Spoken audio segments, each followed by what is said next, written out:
just in a strange mood that day or something. Anyway, my stepdad and my mother,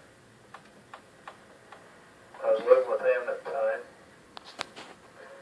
and I think the weekend rolled around, if I remember right, and I can't remember if it was her or me that brought it up. We said, it was one of us, said something about going to Wendover, so we both agreed on it. And I think it was on Friday afternoon or Saturday morning, I can't remember exactly. Seems like to me it was on Friday afternoon because I know it was dark when we got to Wendover. Anyway, we went there and we spent the night in a motel. And I think we came back the following day. And my stepdad came in and said something to us about it wasn't right that we took off together and went and spent the night in Wendover and so on and so forth. And this was what blew me away. Because I never had what you call a relationship or been really involved with a woman. I mean, gone with women, but not to the point where a woman wanted me so bad that she lied to somebody about me to get me to be involved with her. By that I mean, when my stepdad was putting both me and your mother down for going and doing this, your mother looked at him right in the face and says, "It's okay, we're married." And right away, I don't know, I had the opportunity to either say yes we were or no we weren't. And I started thinking about all the advantages of telling them that we were married and being able to just live together and spend time together and everything. And so we both agreed from now on we tell everybody that we were married. And we lived together for I don't know how many years like that. If you check your birth certificate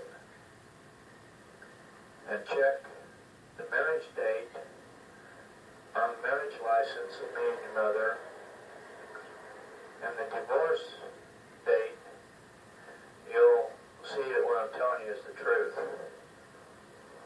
of what happened.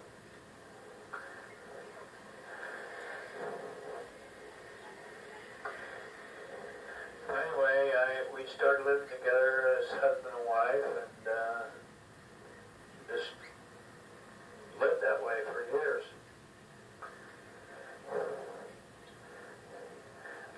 One of the main reasons we got married was to make sure that you and Billy would be legitimate. That we would be married and you wouldn't be illegitimate kids.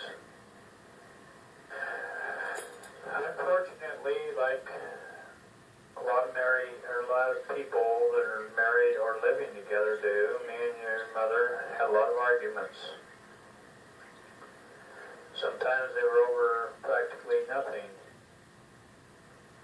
Something I might say to her, or she'd say something to me that didn't strike us just right, and we'd end up in an argument over it, which I hated. I've always hated arguing. It bugs me. It hurts. I hate it.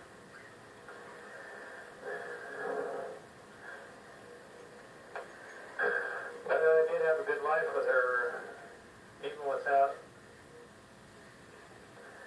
regardless of the arguing and stuff, we still enjoyed being with each other. We had, I feel like we had a fairly good life together. If your mother hadn't have decided to take up truck driving like she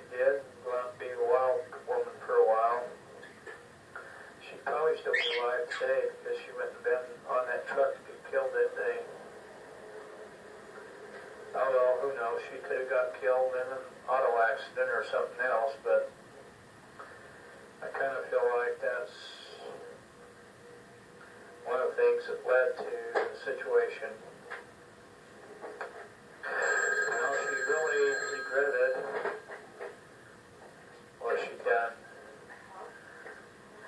I don't know whether a lot of people realized it or not, but I could tell by the look in her eye, look on her face when she talked about you kids, how bad she wanted to find you, and try to make up for what she'd done.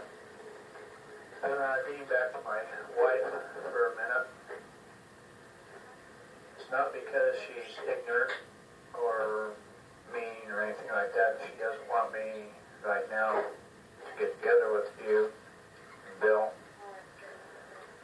She is on antidepressant, and she's very depressed right now over some things.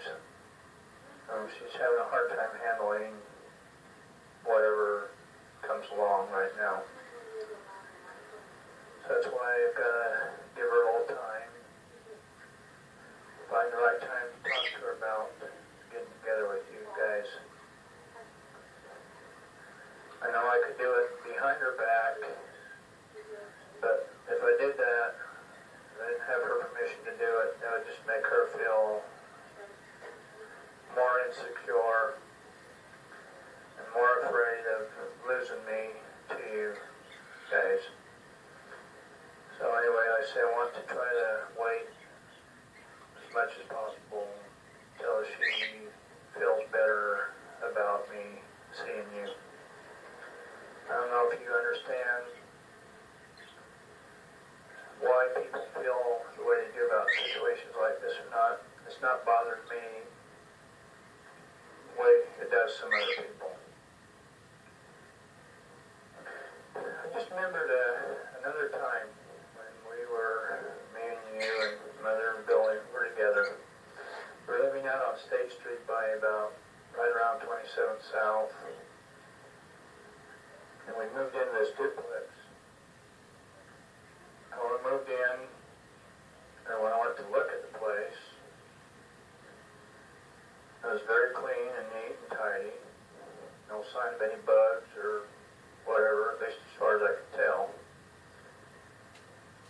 And after we got moved in there, I said everything looked real clean and nice. We got moved in, and about a week later, there was roaches all over the place. I remember being very annoyed at the fact that he didn't tell us that he had roaches before we moved in there. And it was the first, when we lived there, wintertime came, and I don't remember what happened. I know we didn't have the money to pay the gas bill with for a payment or two, something like that. And I can vaguely remember me and you and your mother and Billy all kind of trying to stay warm with a toaster. I know it sounds very strange. I don't remember the full details of it or anything. That's about all I remember of it. And eventually we paid the gas bill and got the heat turned back on, and life went on as normal. After me and your mother split up, I remember she started hanging out in the bars quite a bit. And I say that was when she kind of just started going off the deep end there for a while. There was a song that she, can't remember the name of it, something like Drinking Champagne, Feeling No Pain. She used to sing that all the time. Or when it would come on the jukebox, she'd sing to it.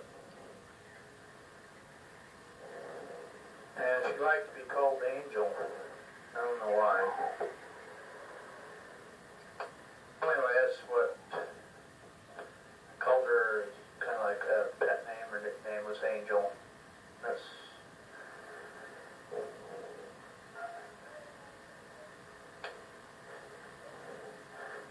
and then there was another place we lived in up on 2nd Avenue.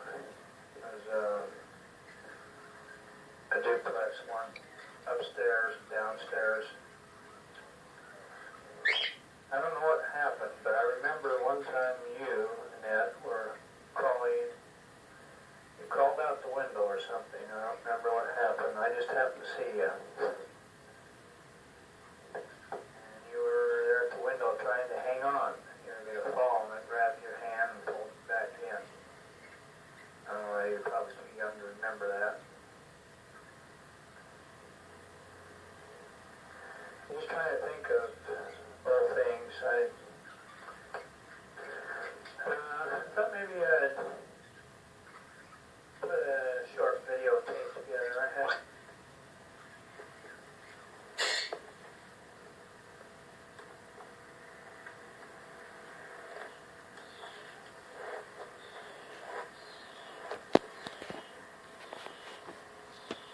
a camera here. It's a camera that hooks into a VCR. And I'll send that to you when I get around to putting on what I want on there. So anyway, we will get together sooner or later, even if my wife doesn't ever get around to saying it's okay. She still knows that I do want to see both of you.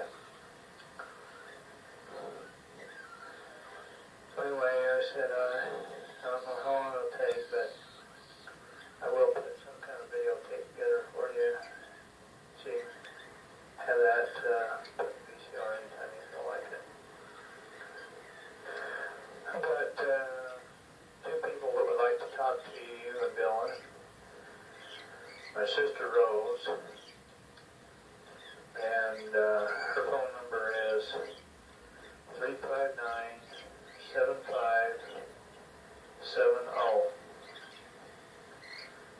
Also, my sister Shirley, her phone number is 278-6408. I'm sure they both appreciate a phone call from you. That's all I think of for right now.